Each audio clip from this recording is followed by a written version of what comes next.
All right, here we are live. Wowzers.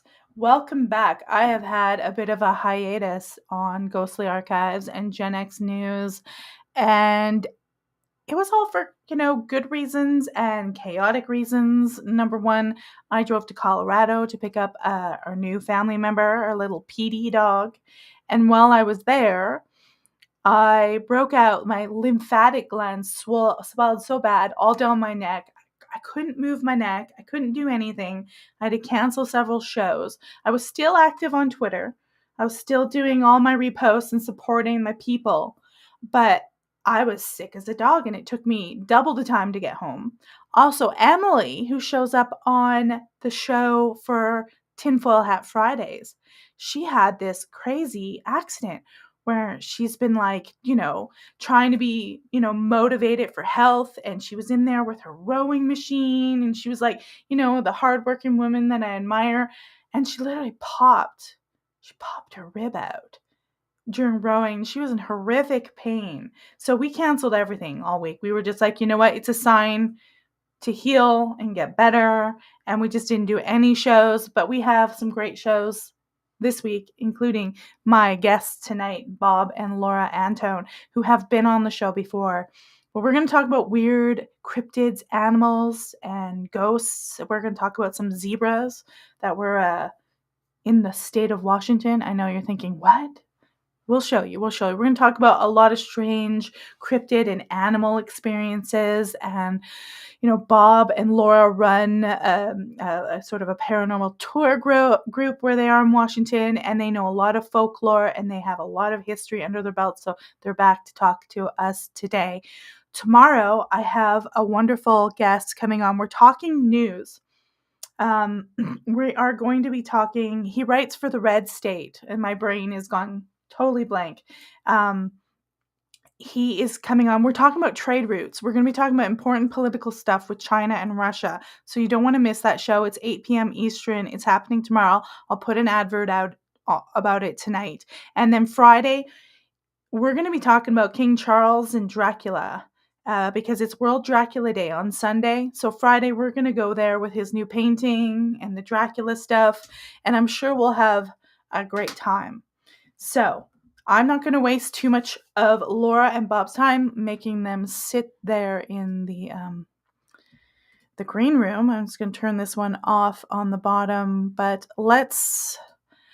we also have a whole new system here. I'm trying to learn the system that I use. They've changed it all. So I am a newbie. But let's please bring Bob and Laura onto the show. Welcome, Bob and Laura. Woohoo! Welcome back. Hello. How are you guys doing? We're doing good. Good. All right. So what's going on in the state of Washington? Well, currently it is raining and it's late May, approaching late May, and it's pretty cold. We were about to light a fire this morning, which I thought was kind of unusual, but that's a good thing. So, because usually Wow. lately we've had very, very hot summers and things are dry and hot early. So I was like, well, this is great. This is kind of like the old spring in the 1980s that I remember as a kid. It was raining up until June or July. So Yeah, I remember I used to live on Vancouver Island over there, and it would be really rainy all throughout May, and you'd get like a nice part of June and July, and then there would be a week of rain in like either end of July or beginning of August. It's like, nature would be like, you need some water, and then it would be sunny again. And I haven't seen that week of rain in the summertime lately for a long time. So, it's just been it's nice to have a cool day just to water the plants or whatever. Keep I everything agree. green. Yeah. All right. So you guys have a lot of things that you want to talk about. I'm just going to put up some of your I want everybody to go over to Bob's channel on TikTok and on YouTube because he has a lot of content. We'll play some of his content on there, but just to let you know, we are streaming on X. We are streaming on my YouTube. We are streaming on my Facebook. We are streaming on Bob's Facebook. We are also successfully streaming on Instagram and Rumble. So we're all over the place today, Sweet. guys. So please, if you're listening, go follow Bob on TikTok. It's at Bob Antone 1, and he is also on YouTube at Bob Antone. So you can just type his name and you'll find him. But please go subscribe to all my guests, support my guests, and share their stuff as well. If you're not subscribed on one of the platforms for me, please do that and support us by sharing and liking the content. So Sweet. you guys had some zebras. Yes. We Oh, woke up one morning. You want to yeah, hear the story? You ready? yeah. Go ahead, guys. So we woke up one Sunday morning and we're just looking at our, news feed. And then suddenly I see zebras. I'm like, what? And I recognize the background as a location that's just like a mile away from here. And I go, no way. Someone photoshopped that. What is going on? So Laura and I just jumped up. We got in our car. We just hurriedly drove over to the spot where we saw the zebras in the photo. And we just missed a caravan of cars and police and a herd of zebras going up the hill, up what they call Cedar Falls Road. And it was verified. It was a real thing. And we're like, oh my God, what the hell's going on here? So the story goes that there was a herd of zebras. There was 4 zebras that were being transported from a part of Washington over to Montana by the owners. They were relocating these zebras to Montana and had pulled over. The driver had pulled over and was checking on. They saw some movement in the back. Well, apparently they went over a bump and the lock had broken. And so when they pulled over on the side of Interstate 90, these very smart zebras kicked open the back doors and escaped from their trailer. And it was like a scene out of Jumanji. And in fact, the local law enforcement, they were calling it a Jumanji moment, and they were chasing zebras up the hill. The sheriff, it was amazing. Do you guys mind if I play a news clip of the zebras? Please do it. Yeah, go I'll ahead. do that, and then we can get into some folklore and some really cool stuff about zebras that I did not know. And somebody has lost their zebras. What the hell? What is happening? Oh my God, please get away. Hi, buddy. Oh my God. What the is happening? What the hell?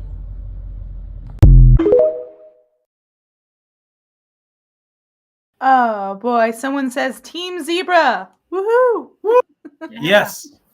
Okay, so that, like I was saying to you guys before we came on, that kind of reminded me of when there was a flood at the Calgary Zoo in Canada and the hippos almost escaped and swam down the river, but they were able to trap them. And I was laughing because when my grandmother told me this, because I was trying to imagine a bunch of hippos swimming down the river in Canada and how odd that would look. Like it's not like, Africa or something. So what is it about zebras? Like there's a lot of stuff, a folklore about zebras.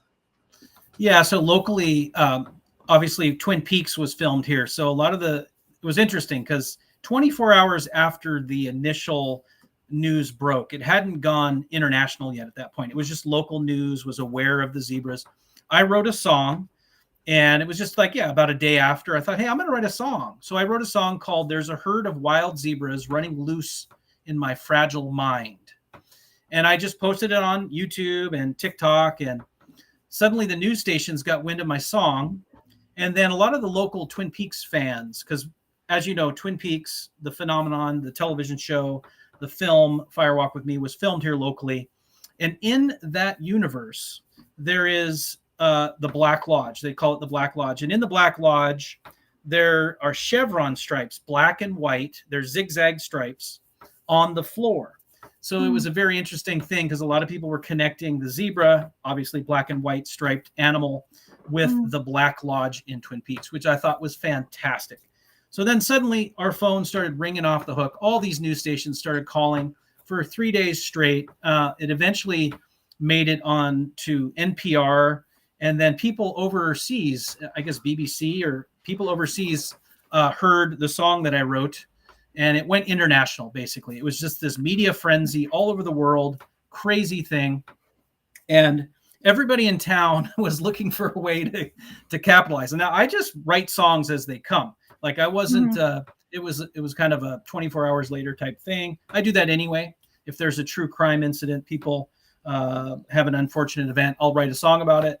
But it just so happened everybody was trying to make t-shirts and, stickers, and it turned into this whole thing.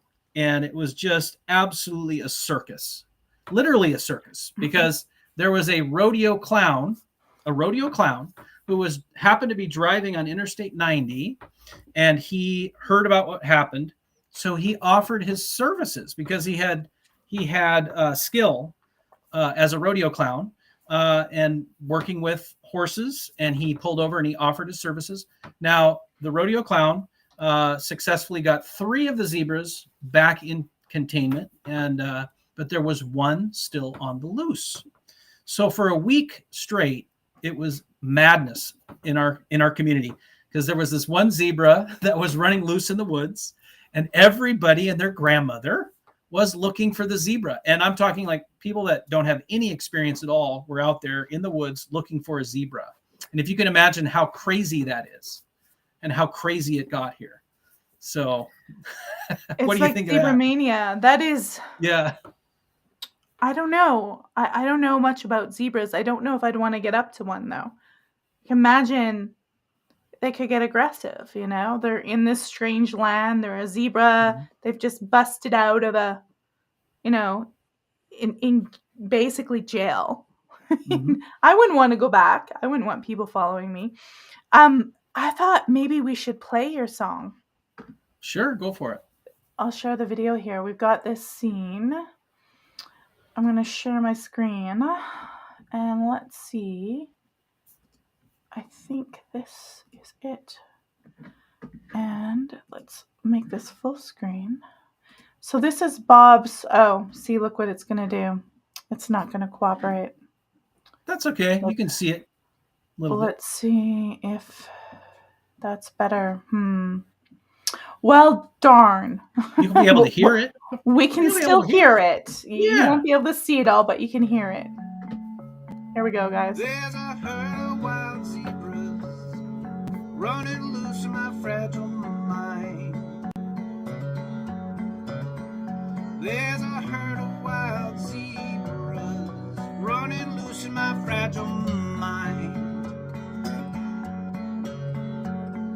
Rodeo clown brought them down, but there's still one lost and left outside.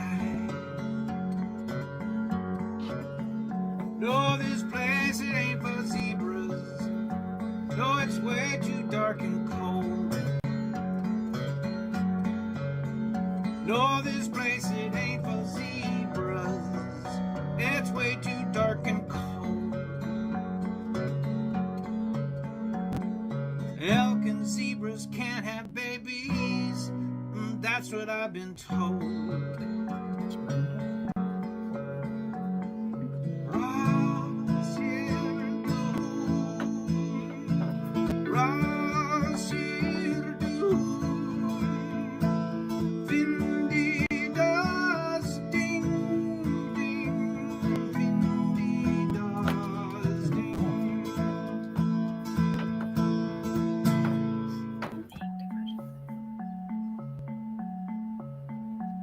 No, Bandit isn't Paris.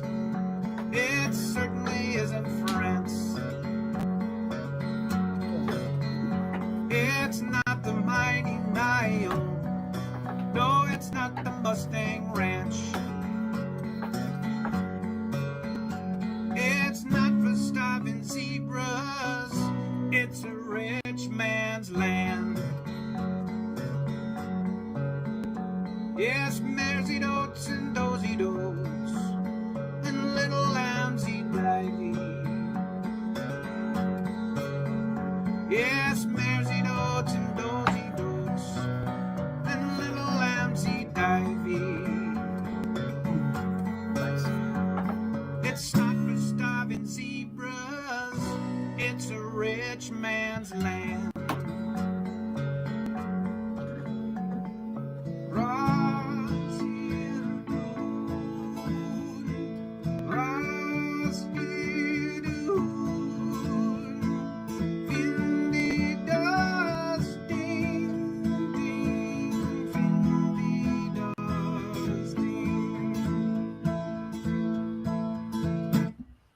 If you need to Well, record there we go. anything over now we the got a internet, commercial. I cannot. It's commercial time, guys. All right. Well, that was wonderful. I mean, that was amazing. We had someone say, "I love his song, amazing voice." So, truly a great pleasure and privilege to get to share that on my show. Thank you so much. Oh yeah, lots of fun. Now, what what is going on with zebras and demons, or as in Islamic faith they would call them the jinn? You said that, and I've Mhm. never heard anything like this before. I'll let you and Laura kind of get into that. Sure. Did you want to explain what a gin is, maybe? Yeah, we can go into that a Because a little lot of bit. people might not know the terminology. So to go back in time a little bit, last year there were 2 people that went missing on the same day in the Snoqualmie Valley, and it was a very frightening time for our community. 2 people on the same day vanished, couldn't find them, and so we helped out with both searches.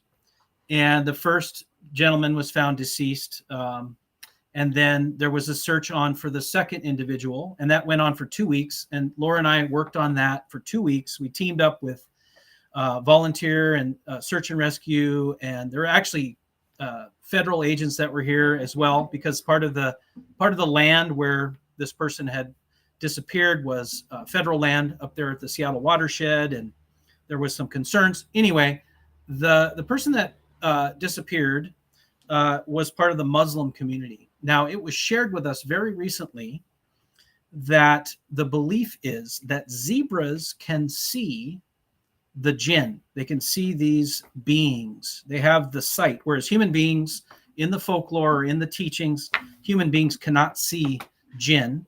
It's not a common thing. But with horses, donkeys, and zebras, they can. They can see jinn. And so it was very strange because we were watching the footage of the zebra hunt. We were watching people on these trails. And I go, Laura, those are the same exact places where we were looking for this gentleman, this young man, a year ago. And it is identical. So it was very strange because all the trails that we were going up and down, the woods, the side of the river, that's where they were looking for this zebra. And I was like, that is so strange. And so then another comment was made that in the Muslim community, I'm not speaking for Muslim people, this was just relayed to us. That there is a belief that the jinn, they live in remote areas of the wilderness, including parts of the Snoqualmie Valley. That is a belief. And so that there are remote areas of the woods that they reside, including like Mount Si and Little Si and way out in the wilderness. And so those 3, I'm not necessarily connecting all of those 3 things, but all 3 of those things are factual. Zebras escaped. We looked for the missing young man who was part of the Muslim community. And it is factual that there is a belief among the Muslim community that zebras and horses and donkeys can see jinn, and that there are jinn that live in remote areas of the world, under the sea, in caves, in wilderness areas, that kind of thing. And we thought it was very, very fascinating. And the other thing was, they, how do I say it? Maybe I shouldn't say any more for now. What do you think of that, first of all, what I've just presented? What is your opinion? Well, it would make sense more in that culture because you're never really going to see a zebra too often unless you go to a zoo here. But it might make more sense over there. Maybe they have. I don't know if zebras are in the Middle East. I know they're in Africa, so it's not something that's common here. I would, I've heard of cats or owls or ravens or different animals. So I can imagine that zebras would play in somewhere. Although I've always seen them as more of a prey animal, it's just sort of waiting for as lion food. But it's interesting. We have a Yeah. comment. A comment. We do have a comment. I'm going to pop it up. If it will. Let's see. Here we go. So Hafida Akwe says, random info. In Islamic tradition, humans are beings of earth and clay. Angels are beings of pure light. And the jinn are beings of smokeless fire. So I don't know. That's interesting. I don't know any context beyond that. So smokeless fire. That's interesting. No, that's awesome. That's really great. That's very specific. And I think without going any further with that, I just think for some people it was a message or it was a connection. And I'm not Right. necessarily connecting it, but I'm saying that there were people out there in the community that noticed and they were like, wow, Right. this is very unusual. It was a message. It was some kind of a Right. message. Right. For them, they would have seen Yeah. that as an omen because it's Maybe. just Yeah. like, well, I mean, like there's probably certain things if I see it, I'm like, and it's totally Yeah. different. But it's fascinating how everybody, different, and we attribute different things to different animals, and it's just I don't see too many zebras. I guess certainly don't get the experience that the people of North Bend got.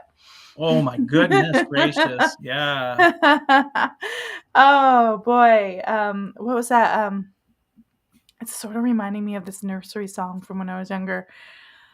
Down by the bay, and where the watermelons grow. Then you say, "Have you ever seen a moose?" Da da da da. You say, "Have you ever seen a zebra eating a demon?"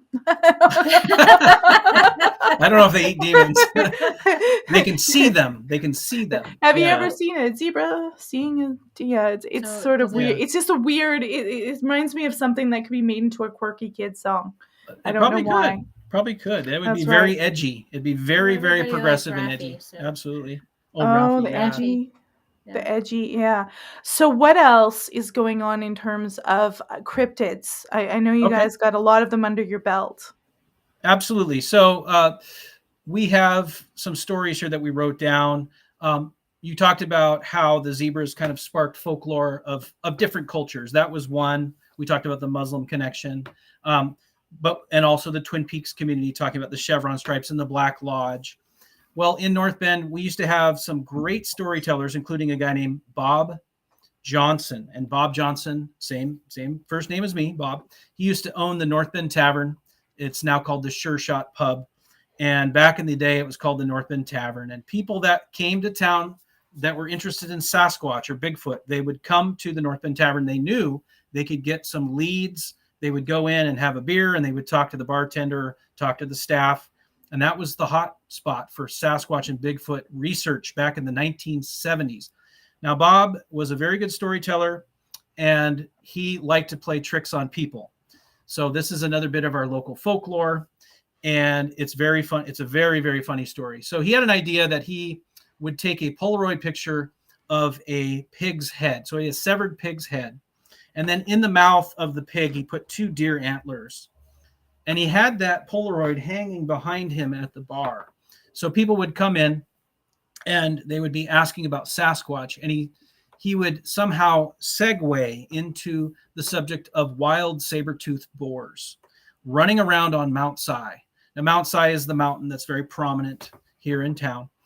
And with a straight face, he would pull that picture down, he would hold it up, and he would tell the story. He said that these things really existed. They were saber-toothed boars. They had been there for thousands of years. He made up the whole story. Sometimes I think he said they had blue fur. I don't know. He went on and on and on. But the thing about it, he was such a gifted storyteller that he convinced these folks that it was real. And so that same year, there were like 12 hunters in full camouflage that were out there. They were arrested by the DNR for trying to hunt wild boars on Mount Si. So that's kind of a funny local story about Bob Johnson. And that kind of goes back to our earlier days, because the Boehm brothers in Falls City, Washington, they first arrived at a place called The Landing, which is now called Falls City, Washington. And they decided to go into the pig business. And this is a true story. You can find this in the Historical Society. And they went into pork, and so they had a whole bunch. They had a herd of pigs. And the salmon was plentiful in the river. So they fed the salmon to the pigs. This was, food that you could just pull right out of the river, and it was there. So for a while there, they fed these pigs the salmon right out of the river and the steelhead. And as a result, the pork had a fishy taste to it. So none of the pioneers wanted to eat that pork. So they gave up that business, and they sent the herd of pigs out into the woods. This is a true story. And then so this became a legend among some of the Snoqualmie Valley people. The kids would hear these squealing pigs way out in the woods. And, it was like the boogeyman. So, don't go out in the woods, because there were these stories of these wild pigs that would attack you, these rabid, wild pigs with rabies or whatever. So that's an extension. The wild boars on Mount Si is more of a modern kind of an extension of that old folk tale that goes back to Falls City, Washington, about the pig business and the Bowen brothers of Falls City. So there you go. Wow, that's really interesting. Do you ever get any stories about like kind of ghostly? Like I know I know I used to have like experiences like especially after you had a pet die, but I don't know if you've had any other stories about like specters of animals. We do have some stories of specters of animals. Yeah, we have a ghost cat story that we can share. And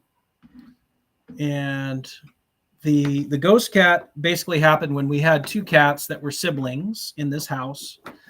And unfortunately, they used to play together all the time, and they slept next to each other all the time. These cute furry cats, and my boys just love these cats. Our sons just love them, and they would sleep in the same exact spot in the bedroom every single night.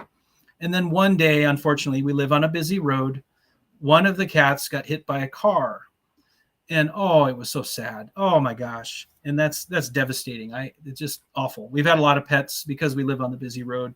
Unfortunately, it's just a common thing on a busy road. But that evening we went down to go to bed. We laid down in the bed, and that exact same spot where the two cats used to snuggle next to each other, the two siblings, the one cat laid down, and all three of us, me and my two sons, saw a shadow of a cat come in through the wall and lay down next to his sibling. And I was like, oh my God. I was like, whoa, did you see that? And we all saw it.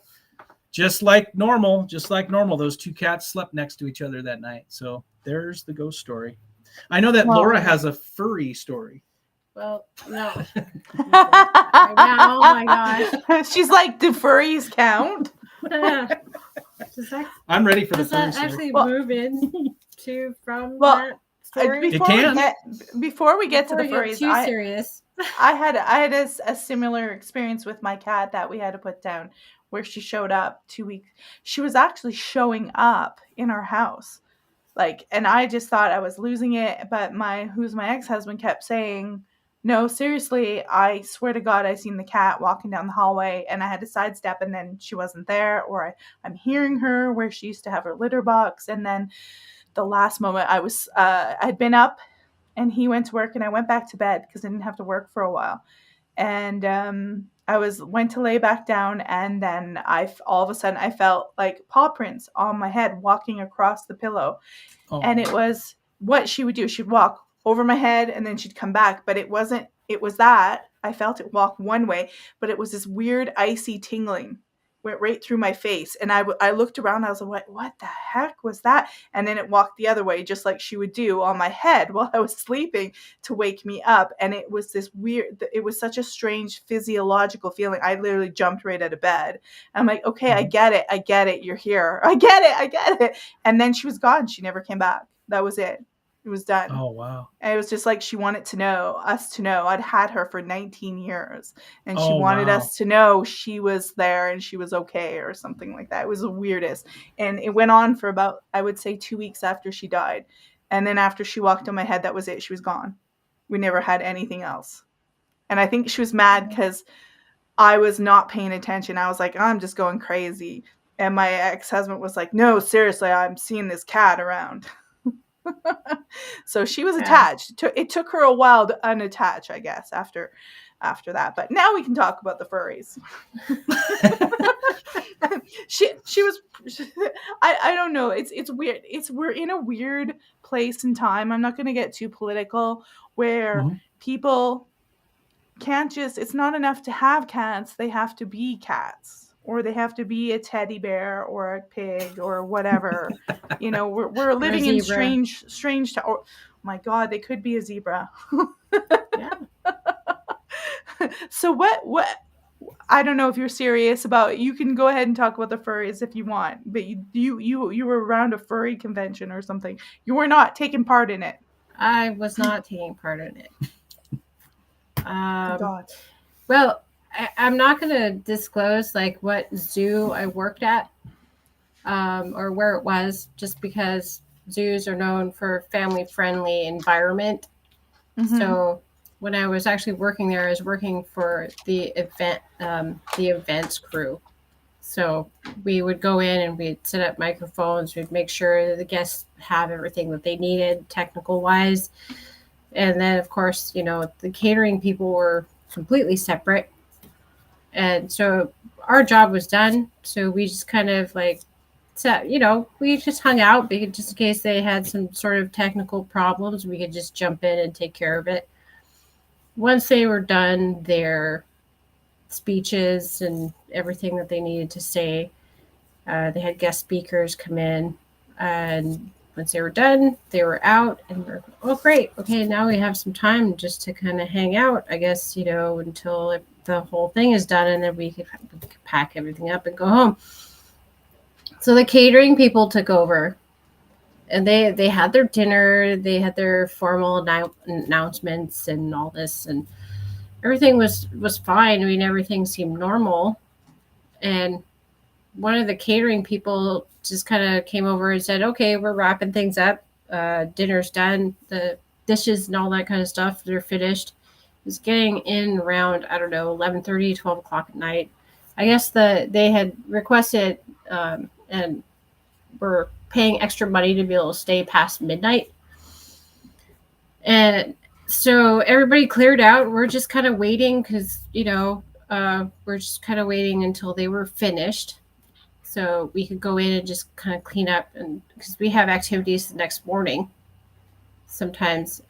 So one of the gals from the catering went back. She forgot a coat or a water bottle or something. And she said she just kind of had this weird look on her face when she came back. I said, what's going on?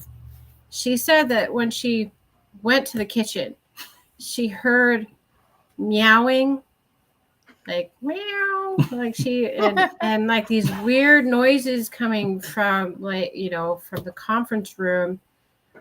And she just kind of, she found what she was looking for, and she was going to leave, but she was, curiosity got to her. So she went to the door and she kind of looked in.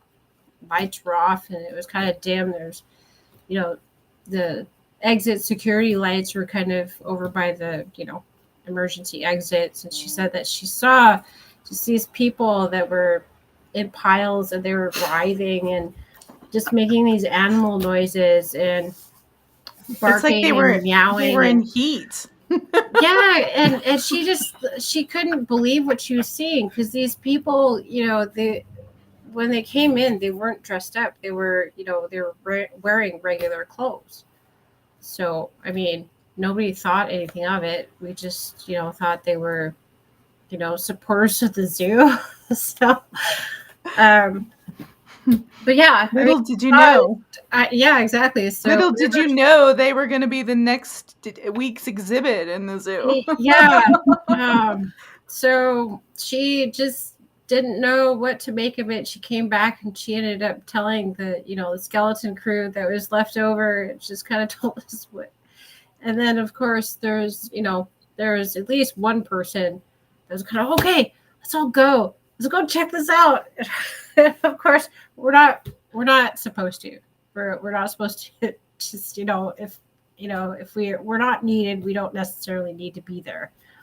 I mean, usually criminal things don't happen at the zoo. I mean, so it's just kind of like, I don't know. This was a private gathering. Yeah. So, I mean, it's a funny story. You don't necessarily stick around, if there's a reception, a wedding reception going on either. You just kind of wait around in the background. I know we have a comment about it, but I mean, the furry thing, we do tend to, like, I'm just going to read part of it. He was talking about, I don't know much about the furry community. He says, a lot of ancient peoples identify as animals or acted out as animals. Kids often like to pretend to be animals. But then this becomes socially unacceptable, and it does. And I think it's a statement on our society that we're allowing people to behave like children for longer and longer and longer and longer. And I think that's what it is. They're just, and if you say no, it's time to act like a normal adult. They're like, you're a bigot. You're against my cat self or my hippo self. My freedom of expression. Right. And so it's getting to the point where they're putting litter boxes at certain schools. And I've heard this story on Joe Rogan where the litter boxes are being put in there because of there's certain students who identify as a cat. And that just, you've got, we can't allow people to have their weird fetishes everywhere. It's too much.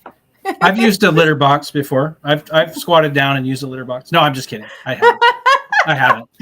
I thought about it. No, I haven't thought about it. I'm just kidding. So, speaking of anamorphic things, so we're talking about like Anamorphic. half human, half animal. So we're going to talk about Possum Man. You guys ready for Possum Man? I have never heard of Possum Man. I want to hear about Possum Man. So hi, Chris. My sister is on. I see Dean Bertram. I see Susie Bastille. Mm-hmm. I don't know if I said your name right. Sorry. Anyway, I'm excited about Possum Man. If any of you have heard of a place called Paradise Lake Road. Oh, Susie says, I'm here for the Possum Man. Yeah, that's great. I'm so excited. This is the time. Here we go. Paradise Lake Road. That is where the infamous 13 Steps of Hell is supposedly located. Now, there's this folktale. If you're familiar with the 13 Steps of Hell, this was a thing that we heard in high school. It was said that if you go to the certain graveyard down Paradise Lake Road, that some people call it the Maltby Cemetery. Mm-hmm. Dean wants to hear about Possum Man too. Awesome. All right. So if you step down the 13 steps at the bottom of this place on the cemetery and you turn around, supposedly you'll be able to see into the gates of hell or see into hell, which is a very disturbing story. But a lot of high school students went to find this location, the 13 Steps of Hell. And Laura was one of them. They went down Paradise Lake Road. Now, what's interesting about Paradise Lake Road are sightings of these robed figures. There are a bunch of stories that we've collected about almost like monk-like figures with distorted faces, animal-like faces with dark robes on that are seen down Paradise Lake Road. Now, these are stories, folk tales, etc., but there was one time, because my other sister lives up in Snohomish, and I had been visiting her, and we were driving home from Snohomish on the way back to North Bend. And we went by the intersection that goes down Paradise Lake Road, and we were driving by that intersection. This was in 2003. And I saw this figure kind of hunched over and was walking along. And I thought, oh, man, look at that poor old guy walking in the rain and kind of with a limp. And I felt bad. And I just kind of looked over, and my headlight and my lights shined on it as we drove by, and the figure turned around and I could see the face. And I hadn't heard anything about this Possum Man at this point. In 2003, I had no idea about this legend.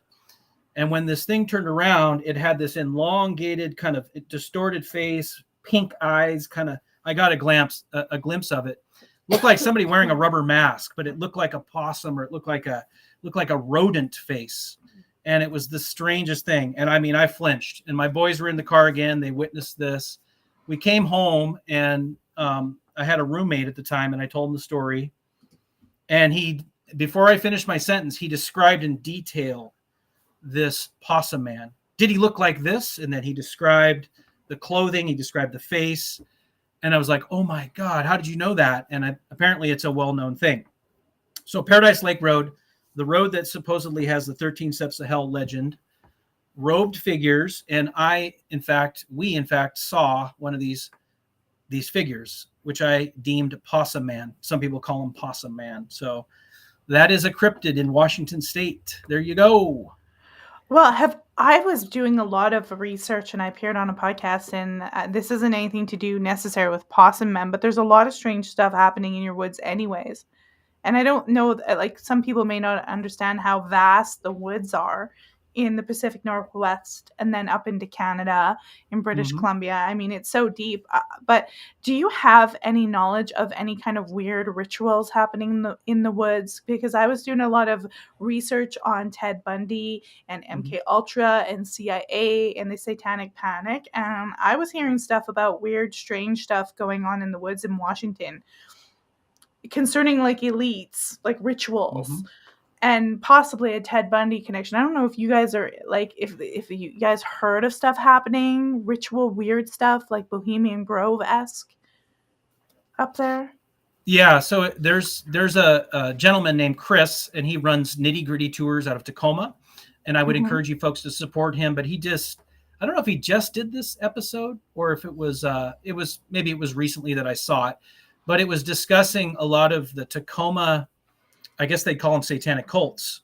And there's a certain warehouse in downtown Tacoma. I would encourage you to go online, look up Nitty Gritty Tours, NITTY Gritty, Nitty Gritty Tours. And he talks about how in Tacoma there were two separate cults that were practicing. They wanted to practice human sacrifice, but law enforcement stepped in. This is factual. This is real stuff. One group was operating out of a park and were leaving golden skulls as a symbol to find them. They're like-minded group. They would leave these symbols of a golden skull. And then there was another group that came in later that believed that there was this special corner in Tacoma, a warehouse. It's now a warehouse.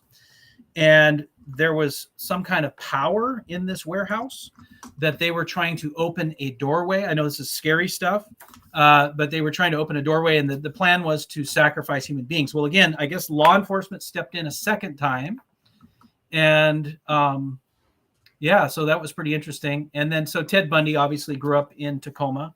We went to his childhood home, and that is, not that far away from this corner where this warehouse is.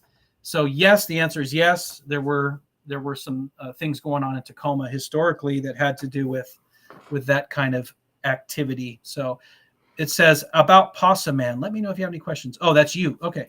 Yeah. If anybody has any questions about the Possum Man, let me know. I'll pop them up. We're getting towards the last 10-15 minutes. So if you guys have any questions about anything, or you want to ask Laura or Bob to relate a story or a tale or anything about Washington State, put it up there and we will be sure to get your questions answered if we can. It's really interesting because I was looking into Ted Bundy, and he had spent some time in California, and there was a lot of other serial killers who were saying, there was a couple of them, not a lot, a couple. Let's be realistic. They would go to these sort of satanic rituals, and they said they see Ted Bundy there. And there was this idea that Ted was getting some of these girls and taking them out to the woods and maybe basically getting them for these weird rituals that was happening by elites. There was an author named Anne Rule. She knew Ted Bundy. She'd worked with him in his suicide hotline. She also worked with police, and I guess she was writing a book about Ted Bundy and other crimes. And a guy who was involved with the Nixon, who's a Democrat, who's involved in the Nixon stuff when they, with the whole Watergate stuff, he apparently called her and was telling her about that he had come across weird ritual stuff in the woods in Washington State somewhere in some park and stuff. And I was like, well, that's really interesting. And she wouldn't say his name. She wouldn't release his name, but it was a weird name. So there's only one lawyer who has a weird name that's related to the Watergate thing. But this elite guy is telling her secretly that he's come across this stuff. So I thought, oh my God, like what's going on here? It's so bizarre. There is a specific park, and I don't know the name. I could probably find it after we get off this show, but it is listed specifically in that episode by Chris from Nitty Gritty Tours. He talks about that exact park and them leaving symbols, and they would meet there in Tacoma. So it is a real thing. So I think what she was talking about is probably that particular park. Yep. Yeah, probably. And yeah. It made me look at some of these serial killers a little differently. We got a question, Chris Moffat saying, Bob, tell us about the haunted closet in our childhood home. All right, here we go. Woo! Yeah. I want to hear haunted closet. That's spooky. Now I'm gonna be Oh, scared of it's my very closet. I spooky. was never scared of the closet monster until now. Yeah. Go So ahead. in the 80s, we moved in the late 70s, early 80s. We moved into a house that's just down the street. Our family had built this house, and as a kid, I told my dad I wanted a secret passage. I was like, he goes, "What do you want in your room?" And I go, "I want a secret passage." Because I had been watching The Hobbit, and I'd been watching like Lord of the Rings. You remember the original cartoon, The Hobbit, that used to play in the 80s? I love that. 70s and 80s. It used to be on TV, and I used to watch that whenever it came on. So I was obsessed with, the dwarves and, the places under the mountain, the elves and all that. And so I wanted a secret passage. My dad had arranged to make a room between me and my two sisters so that we had a continuous secret passage. It turned out to be a storage closet. Anyway, so I was like, oh my gosh. And at first it was really cool, really excited about it, all that kind of stuff. Anyway, my sister and I, we were at an antique store down the road, and we found a Ouija board that was in the back. And my sister was like, "Mom, please, will you buy this Ouija board for us?" And, my mom was very reluctant. We're very, come from a very Catholic family. She was very, very reluctant to do that. And so finally she caved in. She bought this Ouija board.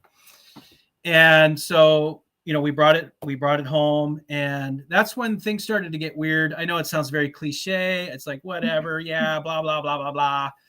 But seriously though, there was like paralysis, sleep paralysis. And then a whole series of very, very paranormal things happened at our childhood home, things moving around. I remember waking up, speaking of animals, I remember waking up and there was a chihuahua barking in my bedroom, but we didn't have a chihuahua. So it was like, why is there a chihuahua barking in my bedroom? You conjured. I'm being serious. I'm being serious. So you either conjured the soul of a chihuahua or a demon was I don't taking know. on the guise of a chihuahua. I don't know. All I know That's is that if weird. you go to this childhood home, I'm not going to try to exaggerate it or, get all cliche, like, paranormal activity or all that. But I will tell you this, if you go to the property and you go upstairs, your hair will stand up on end. You will feel it. You will know it. I remember my friends from elementary school, they came over, and without warning, they just got the creeps, and every one of them ran out the front door. They didn't want to come back to the house, and they could feel a presence in that closet. And, things come and go through there. And sometimes I'll dream it. My sister dreams it too. Maybe you made a But portal. again, it's a real thing. It's a real thing.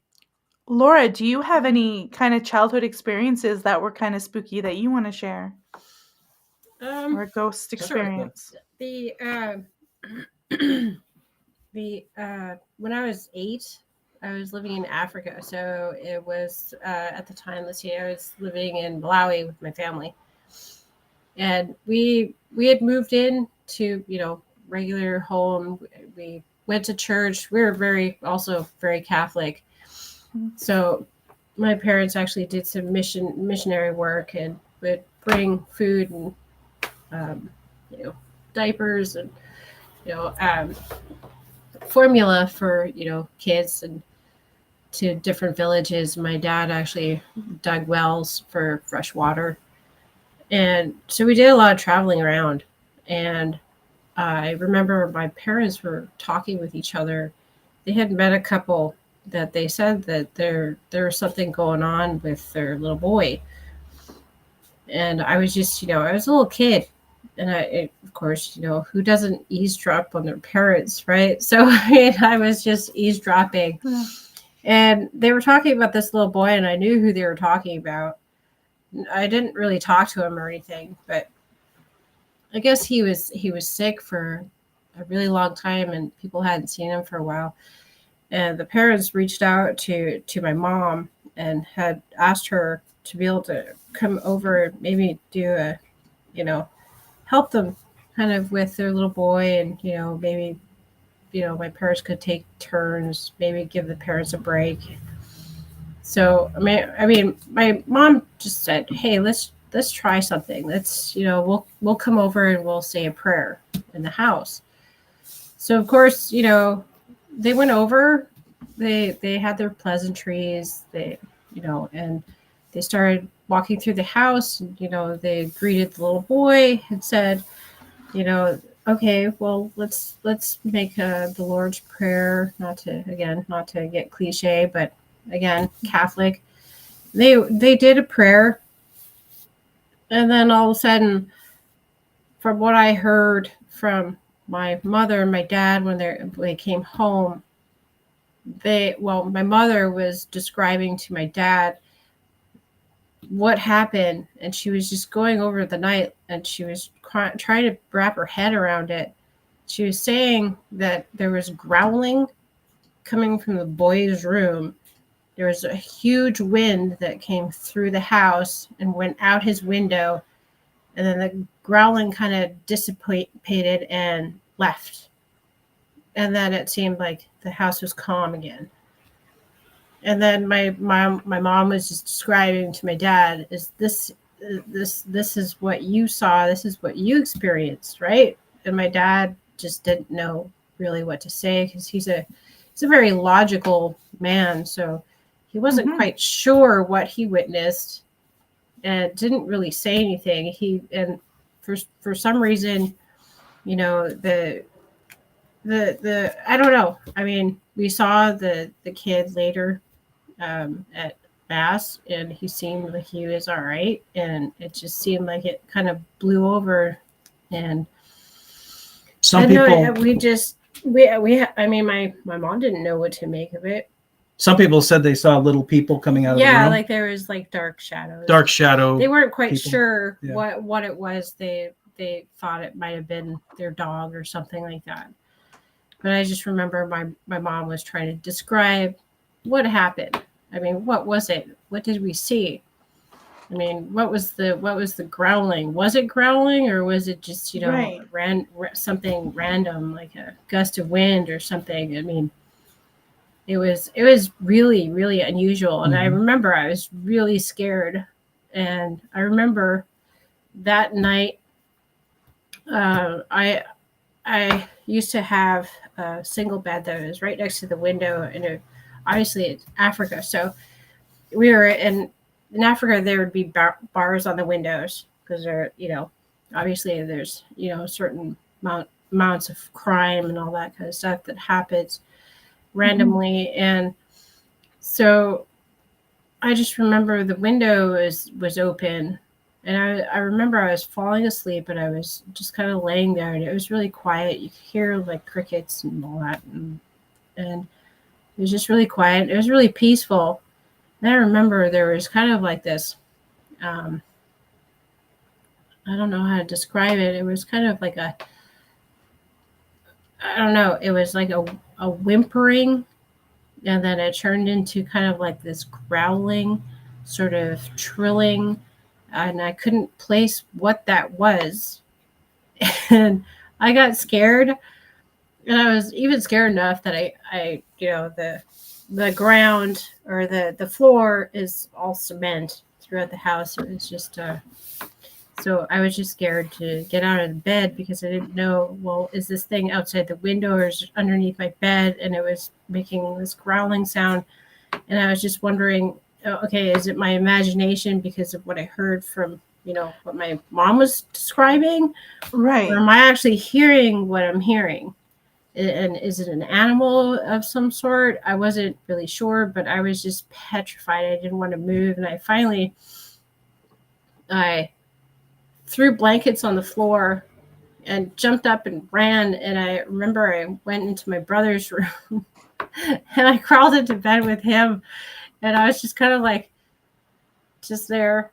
And my brother's kind of, oh my gosh, okay, just scoot over. If you're going to be in here, just scoot over. And I just remember, just kind of like, okay, I'm safe, I'm okay, and obviously I didn't go back in my room until the next morning, and I was looking under my bed, through my sheets and blankets and pillows. And they have some interesting views on, like, they believe that you can be possessed and such things as demons in Africa, right? I mean, if that's not anything forlorn to them. I mean, there's sometimes I've watched documentaries where whole villages are said to have something like we would probably call like an old hag or a sleep paralysis. but Right. like whole entire villages get affected by something, and I find that really fascinating. And there's one in a village in Newfoundland even. I find those things kind of fascinating, and that the fact that you had that experience, and you see it other places, tells me it's like a really, there's something there. Well, the strange thing after that, I mean, I don't know if it was just a natural, occurrence that happens in Africa, but there is we saw a lot more snakes in our yard. I just remember there was, I we had a small kitten that kept on bringing in like reptiles, birds, like one after another. And I mean, obviously, it's Africa. I mean, you're gonna Right. find lizards and bugs of all sorts, right? But it just seemed like there was a lot, A more lot. than you would. Yeah, it didn't And that seem was after normal. you Yeah, had it seemed you had after. that Yeah, yeah. So interesting. it was odd, and then. My family actually would go to drive-in theaters, because there was an actual indoor theater that you would have like in the United States or Canada. So Mm-hmm. um, we'd go to these drive-in theaters and bring popcorn. And, my family would watch the Pink Panther, and so we came home this one night, and we were driving towards the carport. My dad just stops, and my mom's kind of like, okay, what's going on? And my dad's kind of like staring straight ahead in the carport, and there was like what they call a shangolala, and it's just like this giant centipede, literally, like it was this round. Ugh. It was huge, and it had coiled itself right in the middle of our carport. And these Mm. things, I don't know too much about them, but I know that some centipedes could be very poisonous. And Mm-hmm. I'm pretty sure, yeah, my dad really got scared. And I remember he went and he went over and he talked to our security guard. Just kind of told him he wasn't quite sure what to do because he didn't want to approach it. But I guess the security guard came out, and he just kind of like, I don't know, he took a shovel and just like scooped it and flung it into the grass, and then we all just kind of ran into the house. And Wow. it was pretty crazy. I mean, this really black, huge, gigantic thing spiraled and it was just it was kind of like moving, and it was scared the crap out of me. I mean, I was only 8, so. Well, yeah. Yeah, So well, one thing, no, go ahead, Bob. Go ahead. yeah. So one thing I wanted to point out is that her dad was bringing like water systems to these remote areas that didn't have them before, and he was a threat, or the family was a threat to some of the folks that were kind of controlling life in that village. So there were certain, doctors, I guess you'd call them, that would, grant you certain things. You'd pay or do a ceremony and that kind of thing for fertility. And so Wow. these folks were threatening her father, because he was kind of bringing fresh water and education to this area in Africa. So it was kind of a scary thing, because, it was said that they were putting hexes on her family, and, then these animals would show up. I just wanted to segue that so you could kind of clarify that was some of Well, your fear, you if know, I understand right, if that's right. Oh, Right? yeah. I mean, Yeah. Some of your fear. speaking of that furries, but I'm not. I mean, this is a completely separate thing. I mean, but I just remember also, my family ended up coming back. This is we were actually, but yeah, that's true. They would try to keep control over the people that lived in the village. They wanted to make sure that they didn't want too much of the outside world to be able to give them too much information to kind of right. because it kind of sets your mind a little freer when you realize, oh, there's more things than just being afraid, but to kind of go and back to like the whole animal thing. This was when I was younger. I was about 3, maybe 4, and we were living in Swaziland at the time, so a different area of Africa.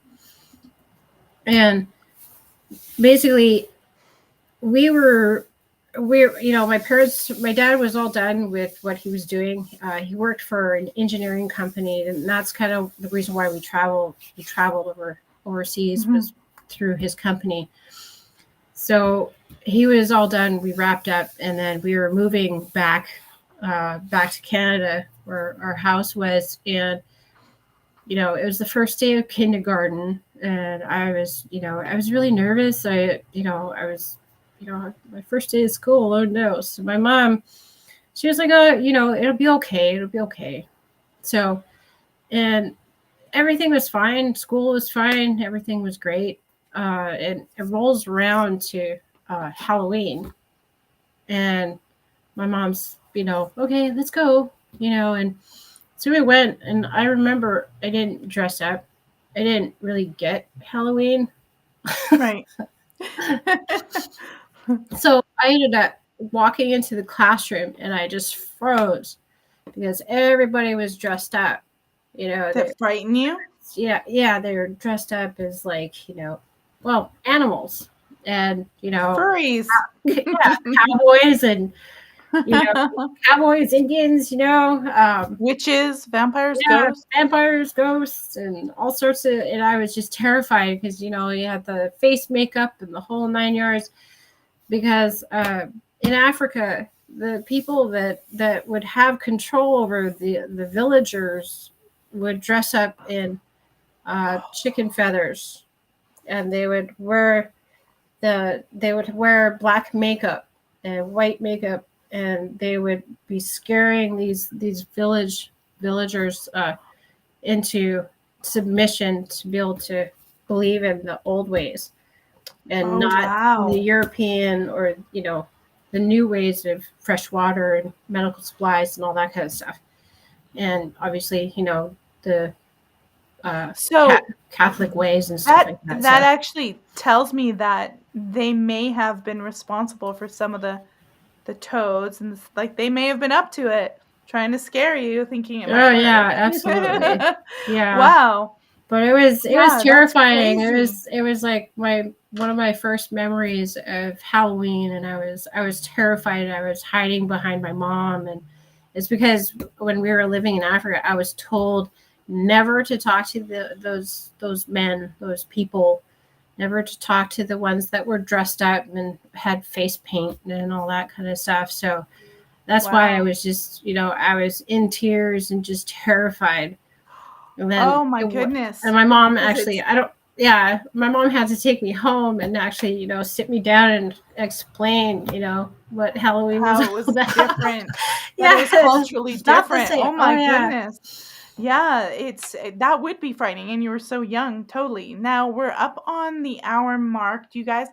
I know you wanted to talk about snakes or different ghosts, or do you guys have one final story from Washington State? And I'm telling you guys, the Pacific Northwest is gorgeous. I used to live in that area, so there's tons of spooky stuff going on, and with the ocean and the seawater when you're along the coast. So, do you guys have any last sort of folklore or tale that you want to share with the audience before we sign off and let you on your way?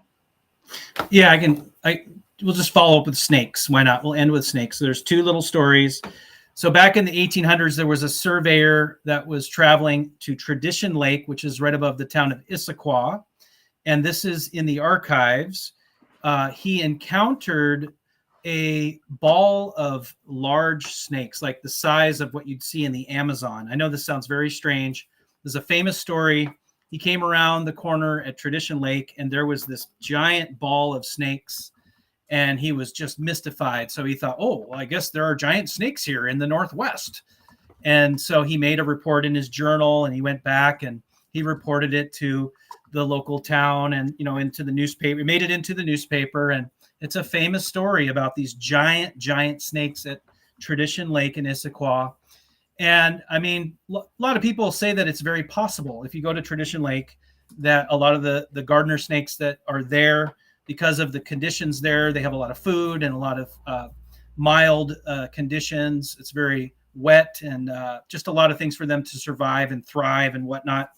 And that in the early 1900s, there are other settlers in the area that did claim there were giant snakes in Tradition Lake, just huge snakes. So speaking of giant snakes, there is a place in Seattle called the Bemis Building, and we used to do presentations there. It's an art colony. A lot of artists live there, and people work out of their homes, sculptors, painters, glass blowing, everything like that. They had music. Anyway, there was an old elevator there, and at one time the elevator would not work. And so, I mean, it was just totally broken, and they had a lot of trouble. It just would seize up. It would, it wouldn't travel between floors, and everybody wondered what was going on. And finally, they got a repairman to come out, and they went into the shaft. And what did they discover? They discovered a giant boa constrictor. So someone who lived there had a pet boa constrictor, and they moved out and they didn't say anything. I don't know what kind of crazy person this is, Oh my God. they had a boa constrictor, and it had been feeding in that elevator shaft for a couple years, and it had been, eating rodents and got really, really fat. And it just wrapped itself around that elevator shaft. And so that elevator would not work. But that was someone's pet. And can you imagine if you were a tenant in that building and you let your boa constrictor out and didn't say anything and just moved to California or something? Oh my God. So there's the final story. And there you go. Thank you so much. Wow. Okay. Yeah, I remember my friend had this corn snake and it got loose and they didn't know where it was. And I wouldn't go to their house until they found it. It was like 4 months later, they found it slithering through one of the cupboards. And I'm like, I'm not coming over there unless you find that snake, because I ain't going to be sitting down and have some corn snake slither on me. That's not, I just cannot stand snakes. I'm sorry, snakes. It's nothing personal. Yeah. It really isn't. One question before we wrap up. The possum man, is it kind of reminds me of like an elephant man, like maybe there was some kind of disfigurement there. Do you think it was a really a phenomenal or ghostly phenomena? Like the way, like, I don't know. Well, the thing about it is that when I saw the possum man, there was two things that were strange about it. First of all, just the description itself. We saw it, I looked at it. And then the fact that my roommate described it before I finished my sentence, knew exactly what it was, described the clothing and the face and everything. I thought that was totally eerie because I hadn't told the story yet. He finished my sentence. So then on top of that, a few years later, people were sending us messages about Paradise Lake Road. And there were three separate people that didn't know each other that had similar encounters with robed, disfigured faced people on Paradise Lake Road. And my roommate called it Possum Man. I called it Possum Man. But these other folks said it looked like an old man or an old monk or something with a robe on. Right. Sometimes riding a bike, would appear out of nowhere riding a bike. Sometimes with a stick would come out and just hit someone's car, the roof of their car, the hood of their car. So there are multiple stories of this cryptid thing. And I call it Possum Man. Other people call them robed monks on Paradise Lake Road. So I don't know. Well, you can choose whatever you want to refer it to as. It's up to you. Yeah. If you're ever out there on Paradise Lake Road, you can test it out. Absolutely. I love those things. I love those things. I love those sort of folklore things to go out and do it. They had one in Victoria about a golf course and a ghost that would appear, and I tried it. She never showed up, which is probably a good thing, but I tried it. It was spooky. It was pitch dark. It was a golf course. I was trying to get this April ghost to show up, but it never happened. Damn it. All right, guys. Well, I don't want to keep you. I know you guys things to do. Thank you so much for coming on the show, and hopefully you'll come back before Halloween. I don't know if you got big things or big tours planned, but hopefully maybe we can get you on for like a Halloween spooky story edition or something, promote your stuff and everything like that in the future. But I'm letting people know you guys are on YouTube, TikTok. Do you have like just that and Facebook, or is there anywhere else they can find you for your company? Oh, you can find us online. Just Google our name. But yeah, Facebook, Instagram, All right. There you go. Thank you so much. That was fun. I really had a good time. Oh, that's great, guys. I know you're busy. You don't have to hang around. You can just leave if you have something to do, and I'll close it out. But thank you so much for coming on. Everybody, please go and subscribe to Bob's YouTube and Where is it here? And we'll do Hidden that. Northwest Tours. That's right. Hidden Northwest Northwest Tour. Tours is on Facebook. So that would All be right. our unofficial name, unofficial name of our tour company. All Thank you right, so much. guys. Thank you so much. I'll pop you out there. All right, everybody. I want to thank you guys for showing up. Remember, please support the show. You can go to the website. Of course, it is genxnewsx.com because we have 3 different shows. Tomorrow, it's going to be a good show. It's 8 o'clock Eastern. It's very political. It's my Gen X News show. I have Ward Clark coming on. He writes for the Red State. It's he's from Alaska, and we're going to be talking about this whole Russia and China, their trade routes, what they're doing up there, what they're developing. It's very political. So if you like that kind of politics, show up tomorrow. We'll be live streaming on X, Rumble, and probably YouTube. Yeah, X, Rumble, and YouTube. Won't be doing Facebook because it gets too political. So please subscribe to all those channels. Go to the website, genxnewsx.com. I really appreciate everybody showing up. And remember, subscribe, share, repost. If you're listening to this on the audio podcast, remember to give us 5 stars. It helps us show up on the charts. And that just makes everybody be aware that we're there. And I appreciate you guys. I'm not going to sign out with a song or a theme song. I'm just going to end the stream tonight because there's a whole new system here I'm getting used to. And my goodness, they've changed it. If you see me shuffling around and my brain going blank, that is why, because it has been crazy for me to learn this new system. And I started with a countdown. So we're going to end with a countdown. Take care, guys.